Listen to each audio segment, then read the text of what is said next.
Dwayne Bravo 2025 IPL এর জন্য কলকাতা টিমের মেন্টর হিসেবে যুক্ত হয়েছেন। গত মরশুমে কলকাতা টিমের মেন্টর ছিলেন গৌতম গম্ভীর।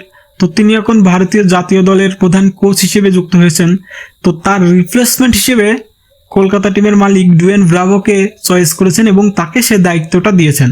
তো ডুয়েন ব্রাভো একজন ভালো খেলোয়াড় ছিলেন, তার ক্যারিয়ারে অনেক সুন্দরভাবে তিনি ক্রিকেট খেলেছেন। তো তবুও তার সামনে একটা বড় চ্যালেঞ্জ আসতে চলেছে। তো সেই চ্যালেঞ্জটি হলো মেগা অকশন। কারণ মেগা অকশন মানেই পুরো টিমটা ছিন্ন ভিন্ন হয়ে যাওয়া, নতুন করে একটা টিম বানানো, নতুন প্লেয়ার কেনা, নতুনভাবে টিমটাকে তৈরি করা, সেই টিমটাকে দিয়ে খেলানো, ম্যাচ জিতানো একটা বড় টাফ বিষয়, একটা কঠিন বিষয়। তো ডুয়েন ব্রাভোর অনেক অভিজ্ঞতা আছে, সেই অভিজ্ঞতাকে কাজে লাগিয়ে হয়তো সে টিমটা তৈরি করবেন। তো তবুও একটা বড় চ্যালেঞ্জ ডুয়েন ব্রাভোর সামনে। যেমন মেগা অকশনের আগে কোন 4-5 জনকে রিটেন করবেন সেই বিষয়ে একটা আলোচনা রয়েছে।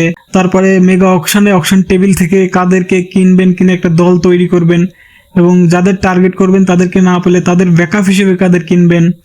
তো একটা বড় চ্যালেঞ্জ ডুয়েন ব্রাভোর সামনে রয়েছে। তো এখন আমাদের দেখার বিষয় যে ডুয়েন ব্রাভো কি করেন, এই চ্যালেঞ্জটাকে কিভাবে তিনি অ্যাকসেপ্ট করেন এবং কিভাবে তিনি এটা কার্যক্রম করেন।